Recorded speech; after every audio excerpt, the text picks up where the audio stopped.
এখন বাজে ঘড়ির কাঁটাতে সন্ধ্যা ৭টা, আর এদিকে আমি রেডি হয়ে গেছি আমি আমার বাড়িতে যাব বলে। যাওয়ার তো আমাদের কোনো প্ল্যানই ছিল না, হঠাৎ করে ঠিক করলাম যে চলো একটু ঘুরেই আসা হোক। অনেক দিন হয়ে গেল আর কি যাইনি, তো দুজন মিলে বেরিয়ে পড়লাম। তো আমরা ভেবেছিলাম একটু তাড়াতাড়ির মধ্যে যাব, কিন্তু সেটা আর হলো না। আর আসার সাথে সাথে কিন্তু আমার মা এদিকে টিফিন খাবার বানিয়ে রেখেছিল। আমার চাউমিন খেতে খুব ভালো লাগে, তার জন্য আমার মা আমাদের দুজনের জন্য চাউমিন বানিয়ে রেখেছিল। আর আমার মায়ের হাতের চাউমিন এতটাই টেস্টি হয় যে কী আর বলবো। তার পরের দিন সকালে আমরা সবাই মিলে রেডি হয়েছিলাম, আর রেডি হয়ে যাচ্ছিলাম একটা জিনিস কিনতে, যেটা আমার মায়ের অনেক দিনের ইচ্ছা ছিল। তো আমরা যখন এইখানে এসেছি তখন আমার বাবা বলল চল সবাই মিলে গিয়ে জিনিসটা কিনে আনবো। তো আমরা প্রথমে ভেবেছিলাম যে বাইক করে যাব, কিন্তু বৃষ্টির জন্য আমরা আর বাইকটা বের করিনি, ভাবলাম সবাই মিলে টোটোতে করে যাব।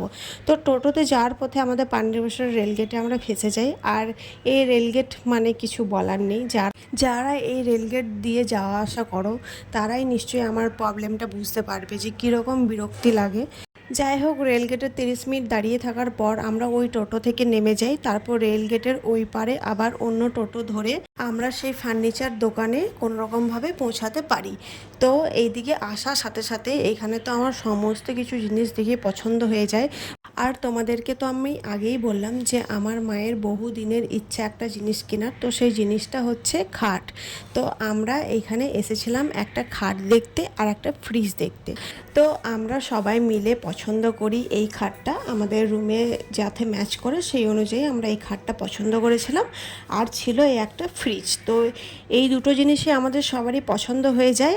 তারপর আমরা সেখান থেকে বেরিয়ে যাই বাড়ির দিকে। অনেকটা লেট হয়ে গেছিলো আমাদের আস্তে আস্তে। তারপর দুপুরবেলা ছিল, আর বৃষ্টির দিনে কি আর বলবো, যখন তখন বৃষ্টি চলে আসে। তো ফাইনালি খাট আমাদের বাড়িতে পৌঁছেই যায়। তো চলো আজকে একটা ছোট্ট ভিডিও তোমাদের সাথে শেয়ার করলাম। সবাইকে আজকের মতন টাটা।